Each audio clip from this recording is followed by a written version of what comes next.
Ska vi bara tacka Gud för den här kvällen. Halleluja. Får vi bara prisa dig för privilegiet att komma inför ditt ansikte den här kvällen, Fader.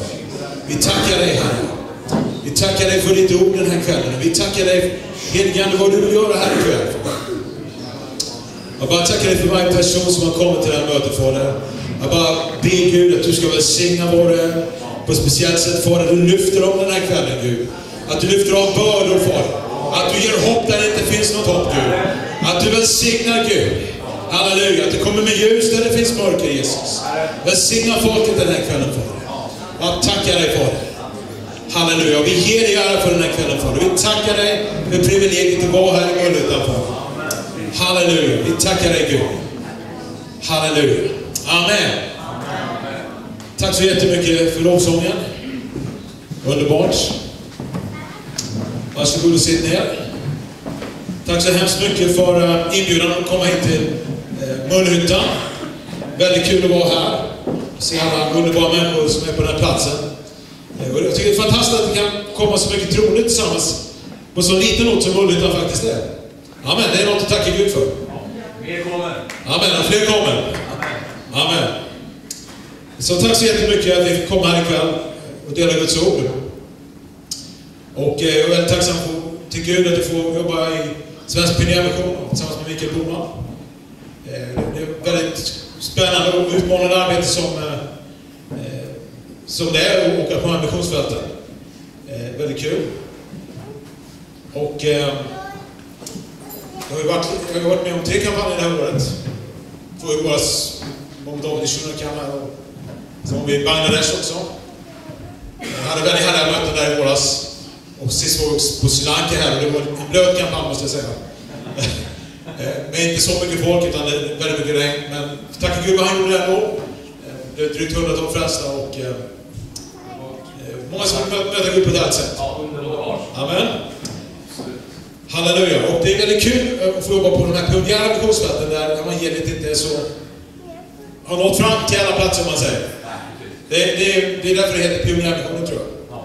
Amen. Vi är pionjärer som går i spetsen och åker dit ingen annan åt. Amen. Och det är väldigt kul. Och också väldigt utmanande. Jag kommer ihåg, jag ska berätta lite, men en av de första kampanjerna jag gjorde med, jag har precis träffat Mikael här och jag ska åka till Bangladesh. Och den kontakten vi jobbar där med, han sa, jag ska skicka till ett riktigt olågt ställe. Det finns faktiskt inga kristna där, som var. Och jag åkte det själv till Bangladesh den gången och åkte med ett lokalt team från kyrkan i Dhaka i Bangladesh. Och de bara förvarnade lite, det finns inga kristna här och vi är nästan lite nervösa, sa de. Därför att vi vet inte hur det ska gå. Och vi kom ner till den här platsen och det är ju södra Bangladesh, ett område. Det finns inga kristna alls. Det finns lite hinduer och många muslimer. Bangladesh är ett muslimland, det är 95% muslimer i det här landet. Och då hade bröderna där, de hade börjat arbeta för kampanjen. Så hade de satt upp kampanjen. En liten scen så här, bara 100 meter från en moské. Jag tänkte, kära Gud, hur kommer det här gå liksom? Det kändes riktigt pionjärt, måste jag säga. Och få ett 95% muslimland och predika 100 meter från en moské. Som är full med muslimer som ber kvällsbönen. Och efter kvällsbönen då ska vi börja predika och köra igång kampanjen. Ja, men jag känner det här går riktigt pionjärt faktiskt. Amen. Ja, jag tror jag måste berätta lite om den här resan. Det var en rolig resa. Ja, men jag kände det var helt nytt för mig, måste jag säga, att predika utanför moskén. Jag tänkte, gode Gud. Man var så fördomar för muslimer och liksom, hur ska det här gå liksom? Men jag måste säga, det gick väldigt bra. Amen. Halleluja. Så planen var så att när muslimerna hade bett färdigt den här kvällsbönen, då skulle vi köra om kampanjen. Så när de hade bett klart så körde vi igång lovsången. Och det strömmade ut en massa muslimer från moskén. De bara lyssnade, vad är det här för någonting? Sjunger om Jesus. Och muslimerna stod lite på avstånd i början. Stod bara och lyssnade, vad är det här? Och var lite frågande. Men det var lite kul, någon västerlänning här och de var lite intresserade. Och det kom lite hinduer och det blandades så det blev mer och mer folk. Det kom, tror jag, 1000 personer första kvällen och lyssnade. Men det fantastiska är att där mitt utanför den här moskén så bara Jesus liksom och röra på sig. Många tar emot frälsningen första kvällen. Wow. Halleluja. Men det som var fantastiskt, jag tror aldrig var med om något liknande. mitt i det här mörka muslimlandet så bara Jesus gör mirakler. 100 meter från moskén. Amen. Jag har aldrig hört liknande. Att Gud gjorde sådana mirakler. Blinda börjar se, döva börjar höra och de lama börjar gå. Amen. Vilket vittnesbörd inför de här muslimerna. 100 meter från deras moské. Amen. Så blir namnet Jesus upphöjt. Så går evangeliet fram med kraft. Amen. Amen, det är pionjärt. Amen. Halleluja, vi bara körde på det kväll efter kväll. Det blir bara bättre och bättre. Vi är så tacksamma till Gud för det. Amen. Det kom muslimer var bli helade. Bara komma upp på plattformen och bli fyllda av muslimer som skulle berätta vad Gud gjorde. Amen. Det var riktigt intressant. Blinda muslimer fick synen och underbart som det hände. Amen. Det var fantastiskt. Det fanns ju inga kristna där. Det var helt nytt. Amen. Man hade aldrig hört talas om Jesus innan. Möjligtvis att han var en profet i Koranen. Det tror muslimer. Amen, men nu kom Jesus dit på ett levande sätt. Amen. Och kväll till kväll så tog folk emot Jesus med hela. Och glöm alla sista kvällen, det var så fantastiskt. Vi hade ungefär 3000 personer sista kvällen. Och alla blev frälsta. Amen. Det var så kul. Muslimerna räckte upp handen och blev frälsta. Amen. Därför de hade sett någonting. De hade bara känt att Gud gör någonting. Det här är äkta. Amen. Muslimer börjar bekänna Jesus Kristus som Herre. Amen. Där det finns absolut inga kristna. Helt pionjärt. Amen. Amen, det var så kul. Och jag glömde aldrig 3 man. De bar in en man som var på det. Han var blind, han kunde inte se någonting. Så han förramad från midjan och neråt. Då bara la han på plattformen så här. De bara hade sån tro på Gud. Amen. Det är som du läser i Bibeln när de hissade ner en man framför Jesus genom taket. Amen.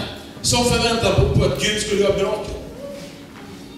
Amen. Han låg där hela predikan så han skriker och han var som Bartimeus.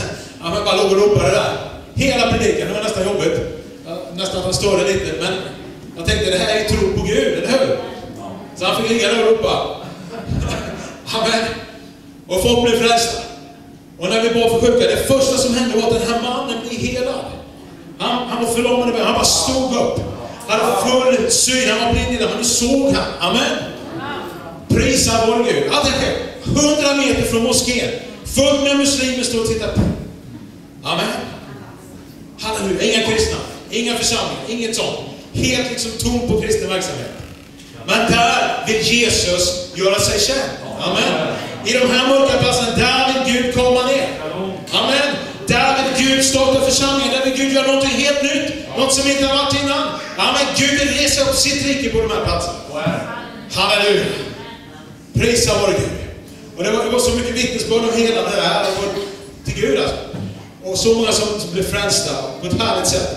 Så det var en otrolig segerställning när vi la ner den här kampanjen liksom och åkte hem då. Men sen hade vi ett samtal med pastorn där han berättade vad som hände efter det här. Man har ju hört lite härliga vittnesbörd vad som hände.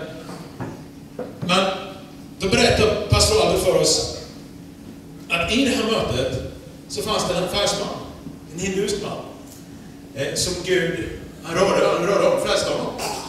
Vet du, han hade cancertumör i magen. Så Gud bara tog bort den här kampanjen. Halleluja. Amen.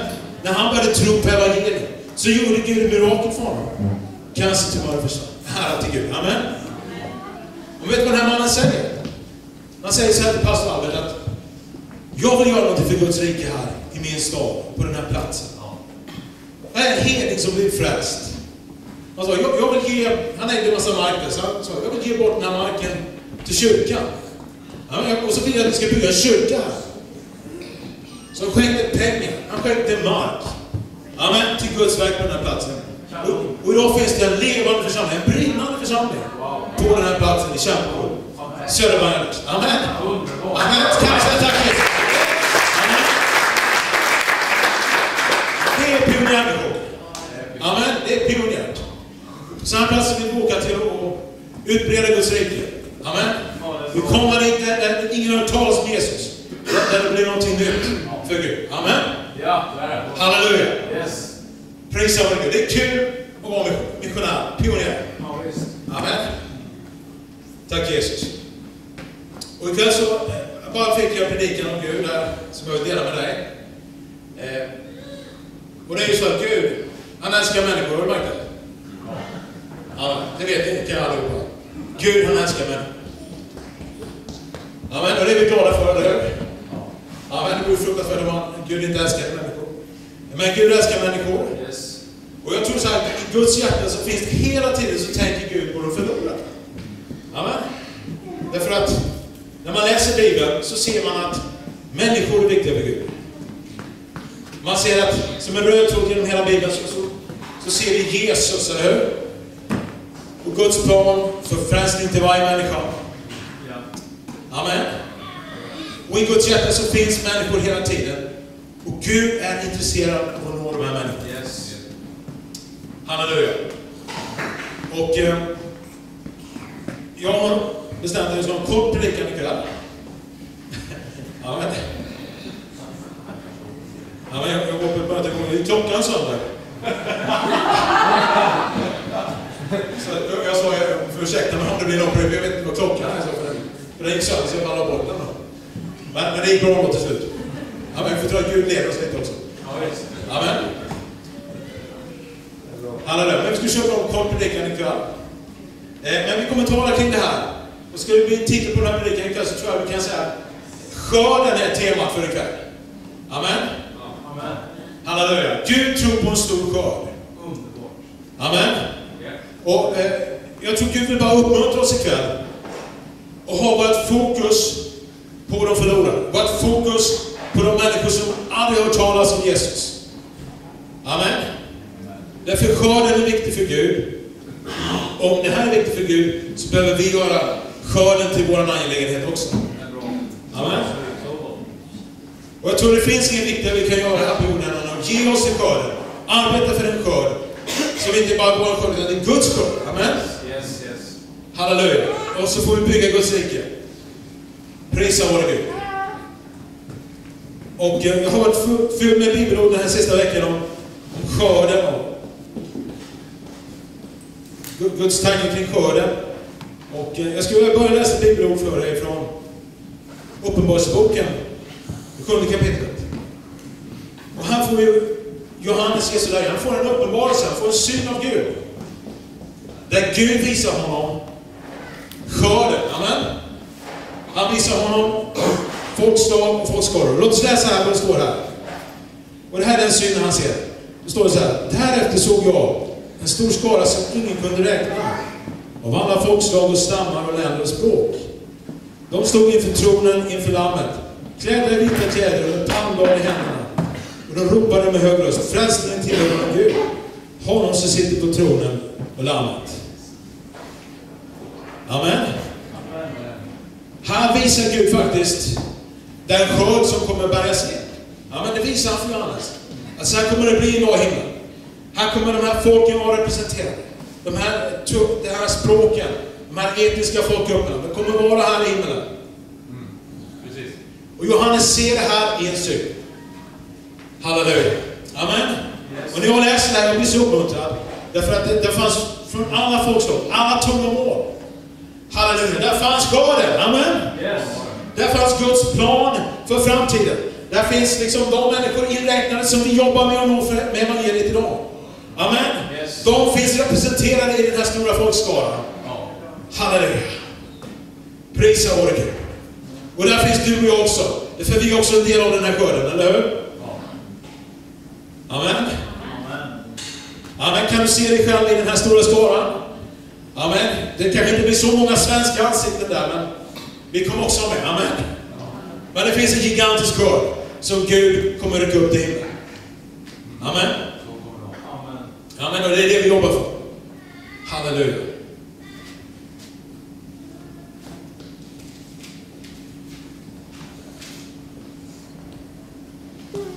Och Gud, han visar oss på skörden. Apostlagärningarna 16 så visar Gud för Paulus en syn.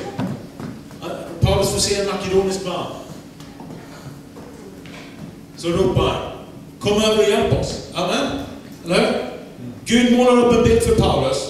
För att han ska se skörden. Han ska förstå vad han ska åka och jobba. Vad han ska åka och predika. Och då förstod Paulus att hit måste jag åka och predika med er. Gud kallar mig till den här platsen. Och det är så att Gud han vill visa oss skörden. Han vill att vi ska ha det i vårt medvetande. Och han vill visa oss de fält där vi ska jobba. Amen. Därför visade Gud det här för Paulus. Halleluja. Så var involverad i skörden. Det finns två sorters kristna egentligen.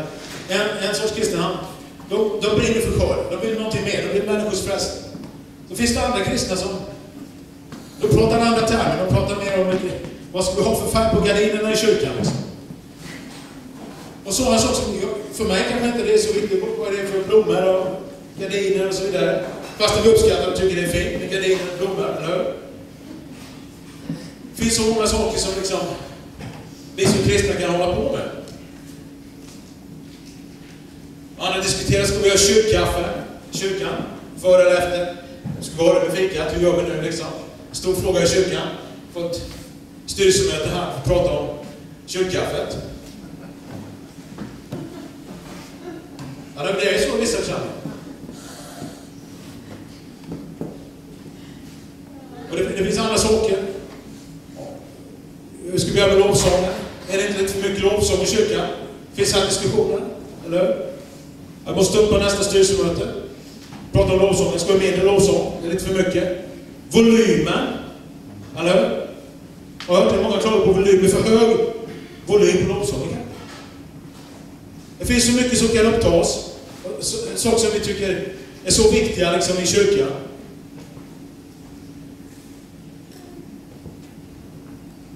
Andra liksom kyrkliga aktiviteter. Men frågan är, hur viktiga är alla de här aktiviteterna?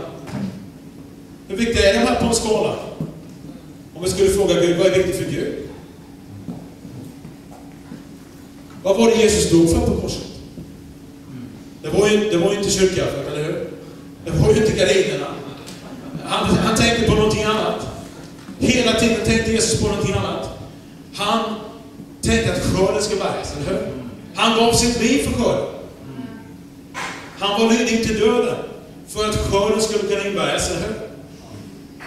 Amen, och då får inte vi sjunga så lågt att vi bara talar om de här oviktiga sakerna som egentligen spelar ingen roll. Om vi har en blomma eller inte i kyrkan, eller vi har den eller den gardinen. Visst, det är fint, men det är inte den stora frågan, eller hur? Den stora frågan är, lever vi för skörden? Jobbar vi för Guds skörd? Springer vi med den kallelse och uppdrag som Gud har gett oss?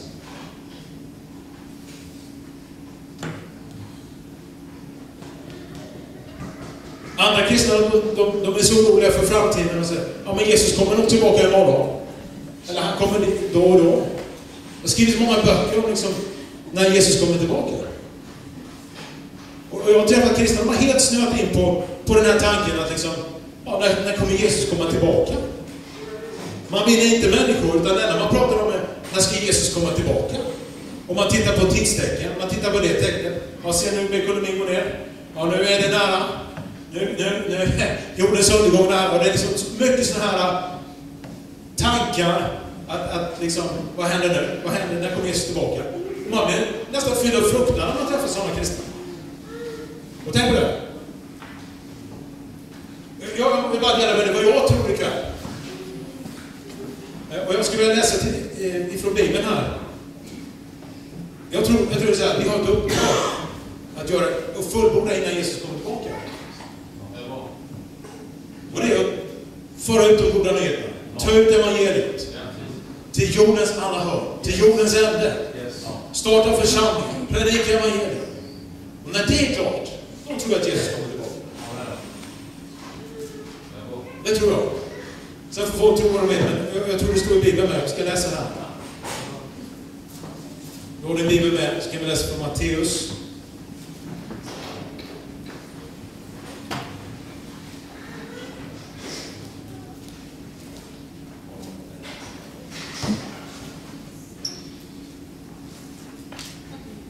Matteus 24:14. Står det så här. Detta evangelium om riket ska predikas i hela världen. Till ett vittnesbörd för alla folk. Och sen ska slutet komma, står det. Amen. Och jag tror det finns en otroligt stor förvirring här. Många kristna är rädda för morgondagen. De är fyllda av fruktan. Vad händer? Vad ligger framför? Och man fokuserar på helt fel saker. Men Gud vill att vi ska vara fokuserade och ha en förståelse av att först ska skörden bäras in. Amen. Därför skörden ligger på Guds hjärta. Halleluja. Skörden ligger på Guds hjärta. Amen. Därför såg Paulus skörden. Gud visade honom skörden. Och jag vet, när jag började predika 92, då visade Gud mig någonting. Jag var i bön och så började Gud visa mig. Jag fick en vision. Bara se människors ansikten. Såg afrikaner. Tänkte, vad är det här? Jag drömde om afrikaner. Jag kunde gå i kyrkan och lyfta händerna och prisa Gud. Så ser jag en vision. Afrikaner. Jag tänkte, vad är det frågan om? Ja, vad är det? Gud visade mig. Han visade mig skörden, eller hur? Amen. Och det är någonting vi behöver bära med oss. Så vi fokuserar på rätt saker. Halleluja. Och jag tror Gud vill göra det här. Han vill måla upp för våra ögon. Han vill visa oss skörden. Amen. Så att vi kan vara enade och fokuserade på det uppdrag Gud vill att hans församling ska hålla på med. Amen. Halleluja.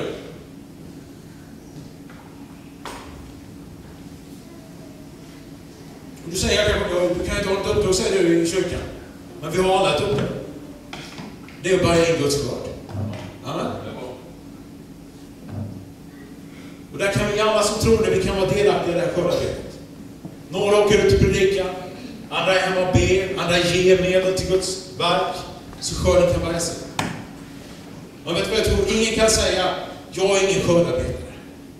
För det är vårt eget beslut att vi ger oss till skörden. Vi vill vara aktiva för att bära in Guds skörd, eller hur? Amen. Det är ditt beslut. Amen. Ingen kan komma med nu och säga, jag vill inte vara involverad i det där. Utan du är viktig och du behövs för Guds skördarbete. Amen. Och det är viktigt att vi alla ser att vi har en uppgift att fylla här. Halleluja. Prisa Gud. Jag hoppas att människor blir tända här ikväll för mission också. Amen. Vi kan åka ut med Mikael här och David och mig kanske. För se här på nära håll. Skörden bär sig. Amen. Halleluja. För det är viktigt. Skörden är viktig för Gud. Det behöver vara viktigt för dig med också. Amen. Och det är så tråkigt att se många kristna, de har tappat glädjen idag. Jag kan komma i 20, jag kan bara känna, jag ser på människor, de är trötta, de är slitna, de är uppgivna. Men det tappar suget till mig att gå i kyrka.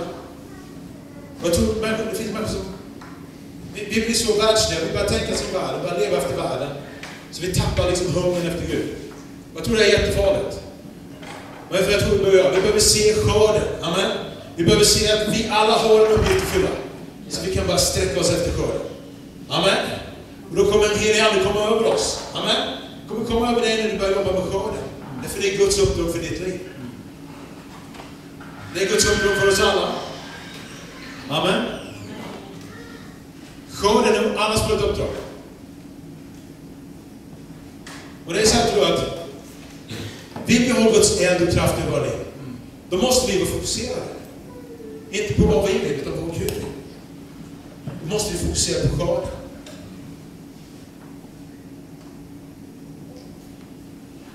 Jag glömmer aldrig, jag kom in i ett bönemöte.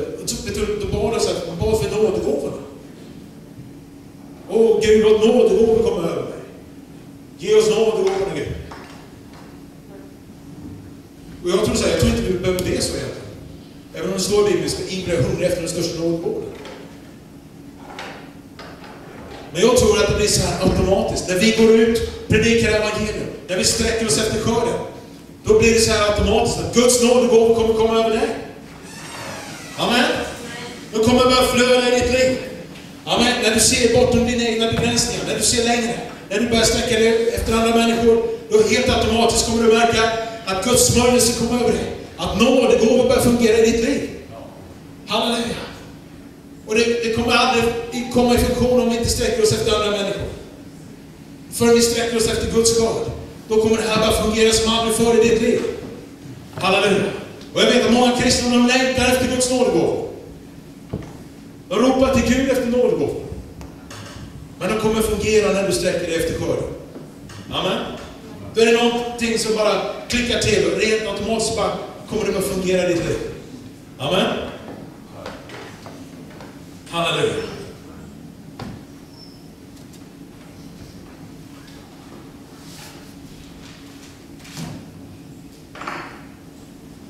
Tack Jesus.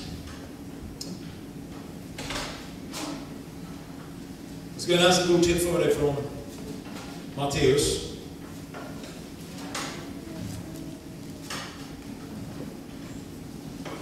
Fortsätter på det här temat med skörden. Det står så här i Matteus 9:35.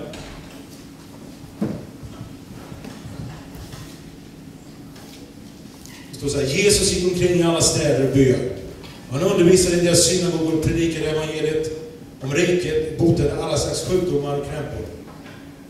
När han såg folkskarorna förbarmade han sig över dem, eftersom de var rivna och slagna som får utan herde. Och han sa till sina lärjungar: skörden är stor, men arbetarna är få. Be därför skördens Herre att han sänder ut arbetare till sin skörd. Halleluja. Amen. Prisa vår Gud.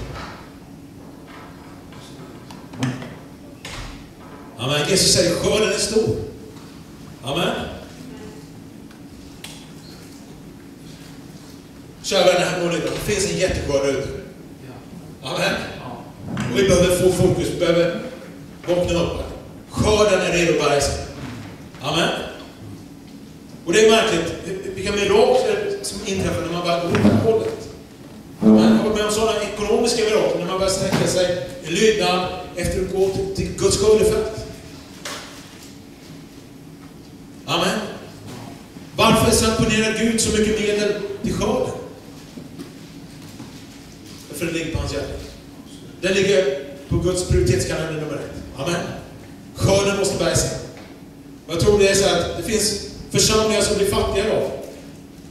Därför de har inget missionsarbete. De har inget utgivande arbete. De vinner inte människor längre. Det är någonting som dör och faller ner så här.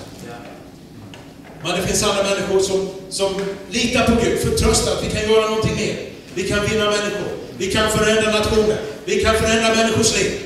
Amen. Och då kommer Guds välsignelse och hand över dem på ett våldsamt sätt. Amen. Jag är övertygad om att det är så. Jag är övertygad också om att församlingar växer när man börjar intressera sig för skörden. Men när man håller tillbaka, då stoppar man ett flöde, man stoppar upp en kanal. Amen. Jag tror det är så att för församlingstillväxt så måste vi ha ett utgivande liv. Amen. Inte vara egoistiska och liksom ha en inre grupp så här, utan vi måste sträcka oss ut. Vi måste rikta in oss på Guds fokus. Skörden. Amen. När vi är generösa och vinner andra människor och ger vår tid, ger vårt liv för att bära in Guds skörd, då kommer Gud välsigna oss på ett fantastiskt sätt. Amen. Vill du ha ett ekonomiskt mirakel? Börja intressera dig för Guds skörd. Amen. Amen, jag garanterar det. Börja så ner till evangelium. Till människors frälsning. Jag lovar dig. Gud kommer välsigna dig.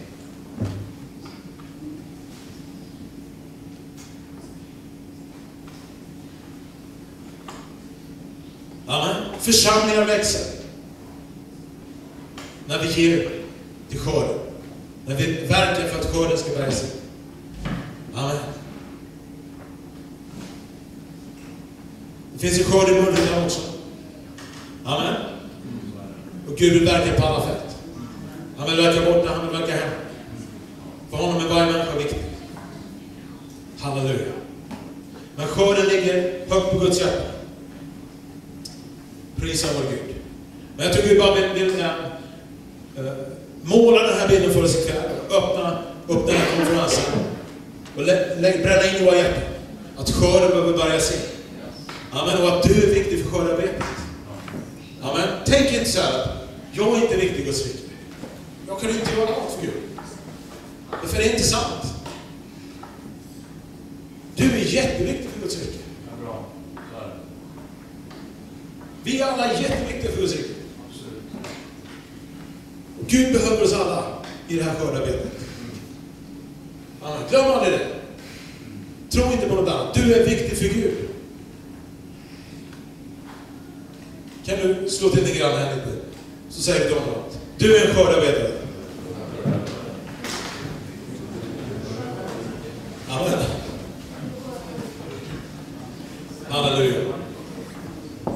Vi ska gå ner för landning här och försöka avsluta snart.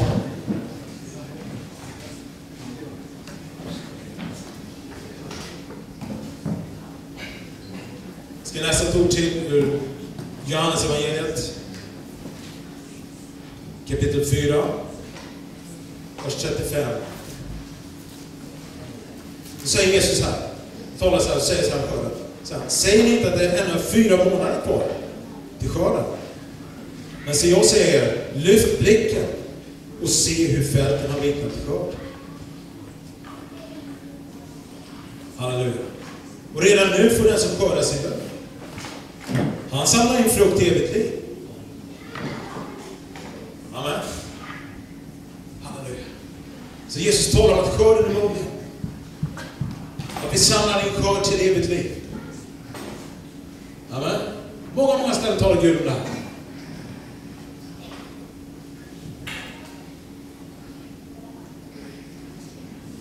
Prisa vår Jesus. Vi behöver förstå att när Jesus dog på korset så dog han för skörden. Många kristna är så nöjda liksom att jag är frälst, halleluja. Och man går till kyrkan och man är lycklig över att jag är frälst. Man är så lycklig över sin egen frälsning. Och sätter sig ner i kyrkan, söndag efter söndag. Men det kommer aldrig ut åt evangeliet. Det finns inget utgivande. Och jag tror det behagar inte Gud när vi lever på det sättet. Utan Gud vill hela tiden fylla vårt medvetande om att det finns någonting mer. Mer än oss själva. Det finns en skörd som behöver bärgas in. Amen. Och därför behöver vi tänka på skörden. Vi behöver liksom förstå att vi är viktiga för skörden. Jag är en skördarbetare. Amen. Jag kan göra någonting för att skörden ska bärgas med mitt liv. Du kanske inte åker ut, men du kanske kan ge. Du kan be till Gud. För människors frälsning. För världens frälsning. Halleluja. Och du kan åka ut. Men skörden behöver bärgas. Jesus säger skörden är mogen. Den är redo. Amen. 15 har vittnat till skörd. Halleluja. Och Gud behöver skördarbetare. Halleluja. Kanske du sitter här ikväll och du bara känner att det är någonting jag vill göra. Jag vill springa ut med budskapet. Jag vill gå med evangeliet. Amen. Och vill Gud, han vill tända en eld i dig ikväll. Amen. För att du ska springa ut med evangeliet. För att du ska gå med det glada budskapet. Halleluja. Prisa vår Gud. Amen. Gud gillar skörden. Amen. Och vi behöver också tänka skörd. Vi behöver gilla skörd. Vi behöver gilla människor. Amen. Gud älskar människor. Prisa vår Gud. Vi ska kolla också i Jesaja här innan vi slutar ikväll.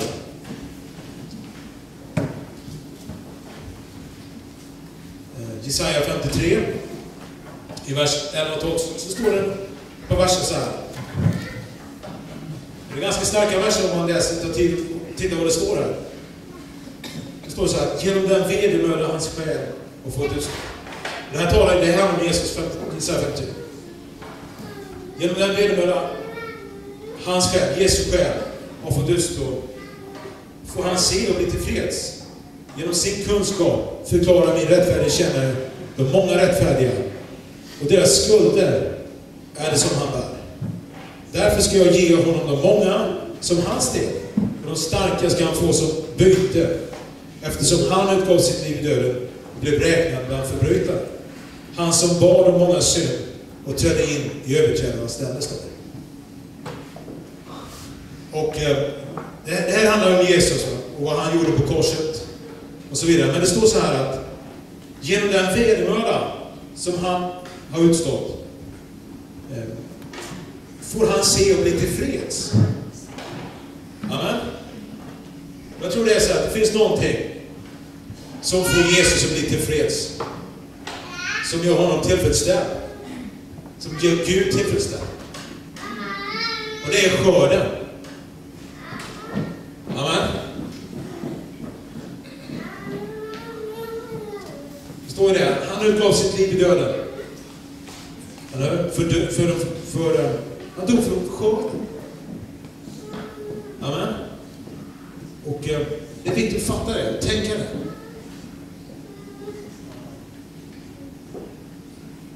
Glöm aldrig det. Att när Jesus stod där, dog han inte bara för dig. Han dog för hela världen. Halleluja. Och det är på en uppgift att ge evangeliet till varje nation, till varje plats. Till jordens mörkaste hav. Halleluja.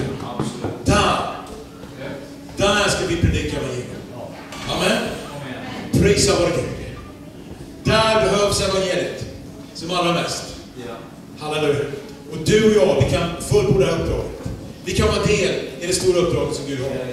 En liten del, därför det är så många som reser, som predikar. Amen. Gud har så många skördarbetare. Men vi kan föra vårt strå till stacken. Vi kan ta upp våra stafettpinnar. Vi kan löpa det loppet. Halleluja. Och fullborda Guds kallelse på våra liv. Halleluja. Prisa vår Gud. Halleluja. Jag tror jag ska sluta här, men jag vill bara säga att låt Gud måla skörden på ditt hjärta ikväll. Och i din själ. Amen. Och tänk så här, jag är en skördarbetare. Och jag är viktig för Guds rike. Amen. Prisa vår Jesus. Halleluja. Amen. Jag tror vi avrundar här och skulle bara be lovsångarna.